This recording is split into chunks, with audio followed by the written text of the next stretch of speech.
తాటిరొట్టు చేస్తున్నాం. దీనికి కావాల్సింది తాటికాయ మంచిగా తురుముకోవాలి. దీంతో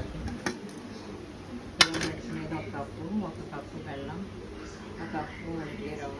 ఇది నానబెట్టుకొని బాగా పిండుకొని ఇవన్నీ మూడు మిక్స్ చేసుకోవాలి. మిక్స్ చేసుకొని కొబ్బరి కూడా మెత్తగా తురుముకొని ఇందులో కలుపుకొని మొత్తం మూడు కలుపుకొని ఒక పావు గంట నానబెట్టుకొని తర్వాత ఆయిల్ వేసి ముగ్గుట్లో